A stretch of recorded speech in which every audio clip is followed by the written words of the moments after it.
집에서 빈둥대지 말고 나가서 돈이라도 벌어와. 33년간의 공직 생활을 마치고 7년 전에 정년퇴직을 한 68세 정인범 씨는 퇴직식 날 드디어 인생 2막을 시작한다는 기대와 희망에 부풀어 즐거운 마음으로 집에 돌아왔지만 몇 달 후 아내는 그를 식충이로 대했습니다.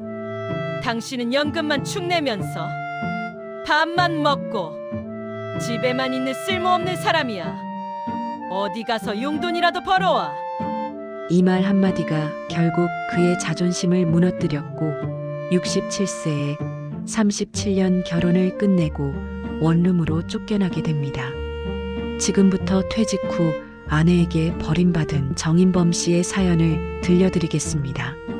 구독과 좋아요, 알림 설정은 영상 제작에 큰 힘이 됩니다.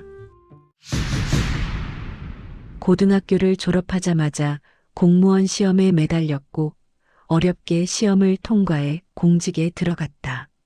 그 뒤로 30년 넘게 비가 오나 눈이 오나 출근하며 일해왔다.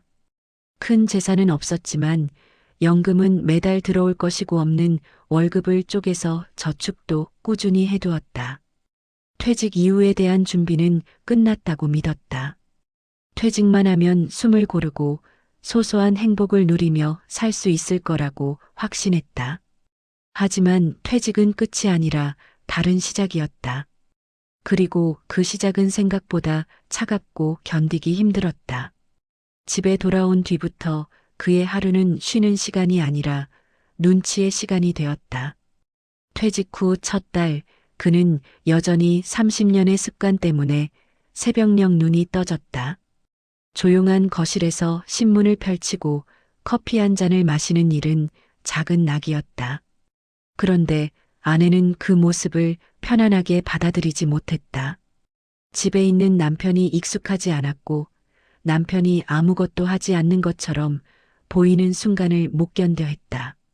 그가 집안일을 돕기 시작했을 때조차 상황은 나아지지 않았다. 청소기를 돌리고 빨래를 개고 시장에 들려 장을 봤지만 그가 움직일수록 아내의 불만은 더 늘어났다. 무엇을 해도 제대로가 아니라고 잔소리가 많았고 무엇을 해도 비싸다고 평가받았다. 그는 이런 아내가 바깥에서 보내는 시간을 보며 더 위축되었다.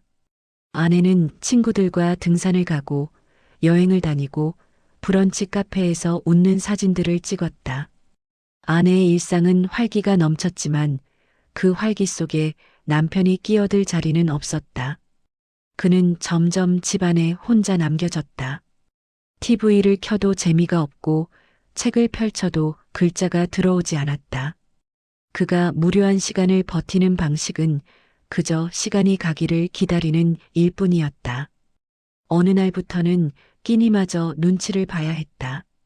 아내는 삼시세끼를 챙기는 일이 지겹다며 스스로 알아서 먹으라고 했다. 그는 조용히 라면을 끓여 혼자 먹었다. 그러나 그 모습조차 처량하다고 구박의 이유가 되었다. 그 순간 그는 깨달았다. 문제는 라면이 아니었다. 그가 무엇을 하든 어떤 선택을 하든 무엇이든 불만이 되는 구조가 이미 만들어져 있었다는 사실이었다. 그 뒤로 그는 밥을 먹는 순간까지 조심해졌다. 취미를 꺼내는 것도 두려워졌다.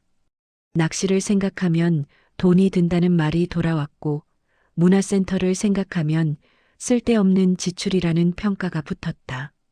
기타를 배우는 상상은 그럴 시간에 돈을 벌라는 잔소리로 돌아왔다.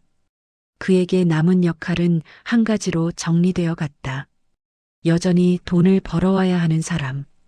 퇴직해도 끝나지 않는 경제적 의무. 결정적인 순간은 어느 저녁 찾아왔다. 아내는 무심하게 말했다. 연금만으로는 생활이 안 되니 집에서 시간만 보내지 말고 일자리를 알아보라고. 그 말은 단순한 제안이 아니었다. 그의 자존심을 정면으로 겨냥한 선언처럼 들렸다. 그는 평생 가족을 위해 악착같이 살았고 공무원으로 30년을 버티며 얻은 연금이었는데 그 연금은 누군가에겐 축내는 돈이 되어 있었다. 그리고 그는 축내는 사람이 되어 있었다. 그날 밤 그는 잠을 이루지 못했다. 천장을 보며 스스로에게 묻기 시작했다. 자신은 남편으로 살고 있는가 아니면 돈만 벌면 되는 돈 버는 기계인가. 존중을 잃은 삶이 계속될수록 숨 쉬는 것조차 무거워졌다. 마음속에서 조용한 결심이 자라기 시작했다. 이렇게 살다 끝나는 것이 자신의 인생이어야 하는지에 대한 질문이었다. 가장 참기 힘든 순간은 가족이 모인 자리에서 일어났다.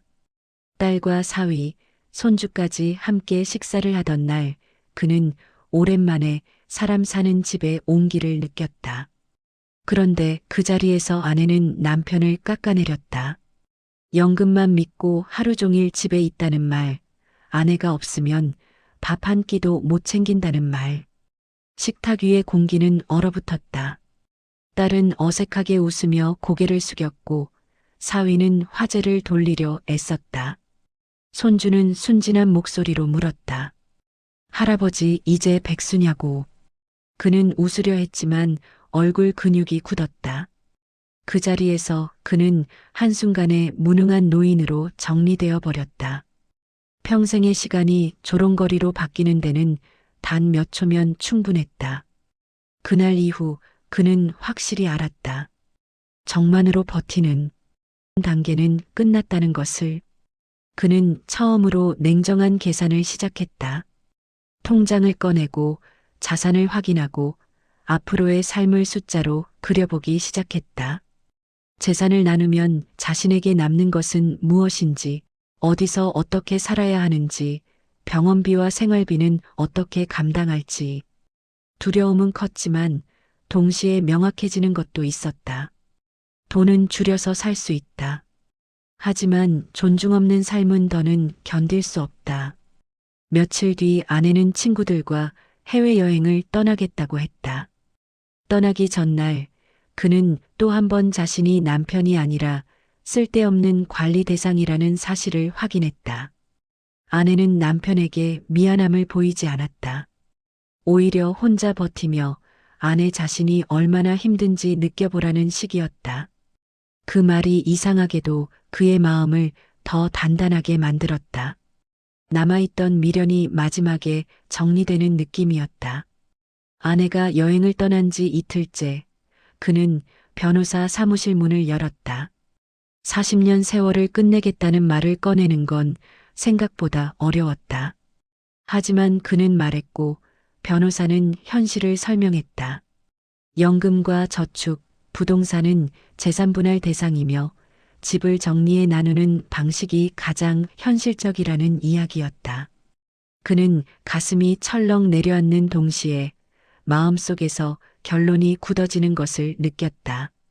반을 내주더라도 자유를 얻을 수 있다면 그 가치는 숫자로 계산하기 어렵다는 결론이었다. 아내가 여행에서 돌아온 날 그는 더 미루지 않았다.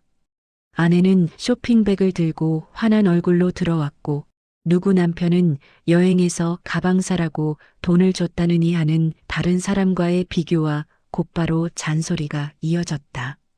잘 지냈냐는 말은 없었다. 그는 그 순간 확신했다. 오늘이 아니면 또다시 미뤄질 거라는 것을. 그는 그날 이혼을 통보했다. 존중받지 못하는 삶을 더는 살고 싶지 않다고, 남은 인생은 자신을 위해 쓰고 싶다고. 아내는 당황하며 현실을 들이밀고 막으려 했지만 그는 단호했다. 돈이 줄어들어도 괜찮다. 적어도 매일 모욕당하며 살지는 않겠다. 그 고요한 순간 그는 처음으로 자신의 목소리로 자신의 인생을 말하고 있었다. 그는 아이들에게도 알렸다. 놀랍게도 아이들은 그의 선택을 이해했다. 그가 얼마나 오래 참고 살아왔는지, 어떤 시간을 견뎌왔는지 아이들은 이미 알고 있었다. 그들의 말 한마디가 그의 마음을 가볍게 했다. 적어도 그의 마음을 알아주는 사람이 있다는 사실이 큰 힘이 됐다. 그는 곧 원룸을 구했다. 작고 낡은 공간이었지만 그에게는 가장 자유로운 방이었다. 하지만 그 자유는 바로 불편함과 함께 찾아왔다. 세탁기 버튼 하나도 낯설었고 반물 맞추는 일도 서툴렀다. 빨래를 잘못 돌려 옷이 줄기도 하고 흰 셔츠가 엉뚱한 색으로 변하기도 했다. 그런데 이상하게도 그는 그 과정이 즐거웠다. 실패해도 누가 비난하지 않았다. 스스로 배우고 스스로 고치고 스스로 다음을 준비할 수 있었다. 그는 그 작은 방에서 매일 독립을 배워갔다. 혼자 지내며 그는 또 다른 결정을 내렸다. 집안에만 머무르지 않기로 했다. 그는 시니어 아르바이트를 찾아보았고 동네 야간 편의점 일을 시작했다. 처음엔 창피함이 앞섰지만 일을 하며 만난 사람들의 시선은 생각보다 따뜻했다. 늦게 퇴근한 직장인, 공부하러 나가는 대학생, 단골 손님들의 반가운 인사가 그에게 자존감을 되돌려줬다. 그는 그곳에서 다시 사회 속의 사람이 되어갔다. 아르바이트가 그의 삶을 붙잡아주자 그는 미뤄두었던 것들을 하나씩 꺼냈다. 기타를 배우기 시작했고 손가락 끝이 아파도 멈추지 않았다. 간단한 연주를 할 수 있게 되던 날 그는 혼자서도 충분히 뿌듯해할 수 있다는 걸 알게 됐다. 서예도 다시 시작했다. 먹을 갈고 붓을 잡는 시간은 마음을 차분하게 만들었다. 스마트폰으로 쓴 글을 올리고 댓글을 읽고 사람들과 소통하는 재미도 생겼다. 응원합니다라는 짧은 말이 하루를 지탱해주는 날이 있었다. 하지만 경제적으로는 빠듯해졌다. 집을 정리하고 재산을 나누니 여유는 줄었다. 그래도 연금과 편의점 수입으로 생활은 가능했다. 중요한 건 돈의 크기보다 돈을 쓰는 순간의 감정이었다. 이제는 무언가를 할 때 눈치를 볼 필요가 없었다. 기타 학원비를 내는 일도 서예 용품을 사는 일도 누구의 허락을 구하지 않아도 됐다. 그 자유는 생각보다 큰 힘이 됐다. 건강관리도 스스로 시작했다. 병원 예약을 하고 약을 챙기고 정기검진을 스스로 관리했다. 번거로웠지만 자신의 몸을 더 정확히 알게 됐다. 아침 산책도 습관이 됐다. 공원에서 같은 연배의 사람들과 인사를 나누고 벤치에 앉아 짧은 대화를 나누는 시간이 그의 하루를 부드럽게 만들었다. 이혼 절차가 진행되는 동안 재산 분할은 쉽지 않았다. 감정이 오가고 서로의 입장이 부딪혔다. 그러나 결국은 정리됐다. 집을 팔고 저축을 나누고 각자의 길을 확정했다. 함께 쌓아온 것을 나누는 과정은 서글펐지만 동시에 끝나지 않던 갈등이 정리되는 홀가분함도 있었다. 혼자 살면서 그에게 의외의 선물이 있었다. 새로운 사람들과의 관계였다. 편의점 동료들과의 대화, 기타 학원에서 생긴 친구들, 산책길에서 마주치는 얼굴들. 누군가는 그의 선택을 용기라고 불렀고 그 말은 그를 다시 일으켜 세웠다. 그는 더 이상 누군가의 평가에 갇힌 사람이 아니라 자신을 다시 세우는 사람이 되어가고 있었다. 시간이 흘러 이혼 후 1년이 지났다. 그는 여전히 편의점에서 일한다. 처음엔 임시 방편이라고 생각했지만 이제는 일상의 일부가 됐다. 규칙적인 생활을 유지하는 데 도움이 되고 사람들과 만나는 기회가 되기도 한다. 무엇보다 마음이 가벼워지니 몸도 따라 좋아졌다. 잠이 깊어졌고 소화도 편해졌고 검진 결과도 큰 문제는 없었다. 그는 비슷한 상황에 있는 사람들에게 몇 가지를 남기고 싶어 했다. 무작정 참는 것이 답은 아니라는 것, 존중 없는 관계는 결국 서로를 불행하게 만든다는 것.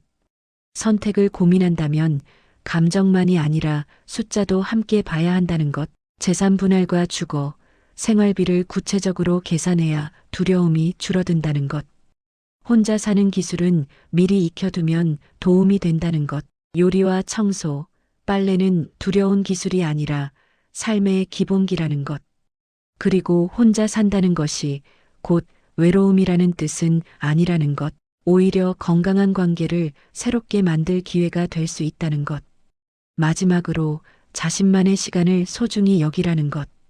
하고 싶었던 일을 작게라도 시작해 보라는 것. 늦었다고 단정할 이유는 없다는 것. 그는 이혼이 누구에게나 정답이라고 말하지 않는다. 다만 수십 년간 가족을 위해 일을 해왔지만 늙어서 존중받지 못하는 관계는 건전한 관계가 아니라고. 이혼이 아니라도 때로는 거리를 두고 살아보는 선택이 필요할 수 있다는 것.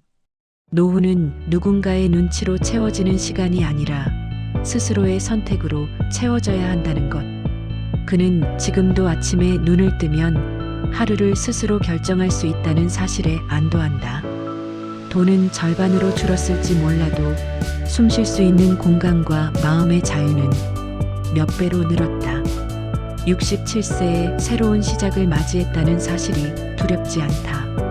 남은 시간만큼은 온전히 자신의 것으로 살겠다는 마음이 오늘도 그를 움직이게 한다.